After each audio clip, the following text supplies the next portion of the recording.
Very good morning everyone. Stock Bangla চ্যানেলে আপনাদের সকলকে স্বাগত। আশা করি আপনারা সবাই ভালো আছেন, সুস্থ আছেন। তো আগের দিন মার্কেটে যা দেখলাম, মার্কেট নিফটি 50 ইন্ডেক্স 200-300 পয়েন্ট নেমে গিয়ে আবার উঠলো। সেন্সেক্স 1000 পয়েন্ট উঠেছে নামার পর। তো সেইভাবে দেখতে গেলে এফআইআই সেল করে বেরিয়ে গেছে, কিন্তু ডিআইআইরা প্রচুর পরিমাণে বাই করেছে, তাই মার্কেট লাস্টের দিকে অতটা ওঠে। এছাড়া এইচডিএফসি ব্যাংকেও আগের দিন যেমন ভালো দেখেছিলাম যে পজিটিভ মুভমেন্ট রয়েছে, কিছু সেলিং দেখা গেছে। তো ব্যাংকের সেলিং মেনলি প্রফিট বুকিং জন্য সেলিং হয়েছে, এটা ধরে নেওয়া যেতে পারে। বিশেষ করে যেটা ডেভেলপ করেছে সেটা হচ্ছে আইটি সেক্টর। 45,000 মার্ক ক্রস করে গেছে আইটি সেক্টর প্রথমবার।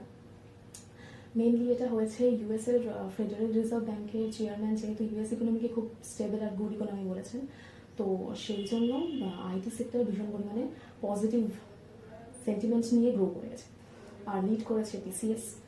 তো এরপরে আমরা যেটা দিকে নজর রাখার কথা আমাদের, সেটা হচ্ছে ফ্রাইডে পেরোল ডাটা আছে ইউএসের, that means Friday inflation data রয়েছে।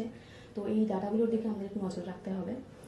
সেকেন্ড হচ্ছে ইউএস মার্কেট এখন ইকোনমি ভালো রয়েছে, সব কিছু ঠিক আছে, কিন্তু তাও নেগেটিভ সেন্টিমেন্ট কিছু পরিমাণ রয়েছে।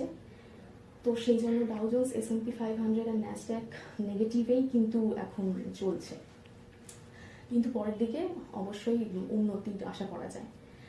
আর ওপেক মিটিং রয়েছে, সেই জন্য ক্রুড অয়েল কিছুটা কমেছে। তো মোটামুটি গ্লোবাল সিচুয়েশন খুব একটা ভালো আপাতত নেই।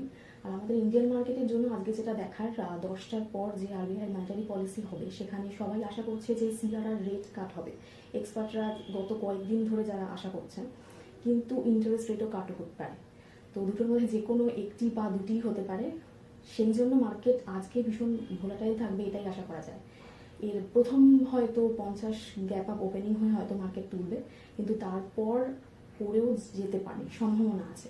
তো যারা ট্রেডার তাদেরকে বলবো যে আজকে কিছু না করে শুধু অবজার্ভ করাটাই ভালো হবে।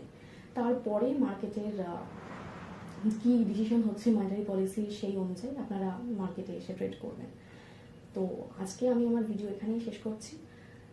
আপনারা প্লিজ আমার ওপিনিয়নের উপর বেস করে কোনো ইনভেস্টমেন্ট করতে যাবেন না। আমি কোনো সেবি রেজিস্টার্ড অ্যাডভাইজার বা অ্যানালিস্ট নই। তো এখানেই শেষ করছি ভিডিও, দেখা হচ্ছে পরের ভিডিওতে।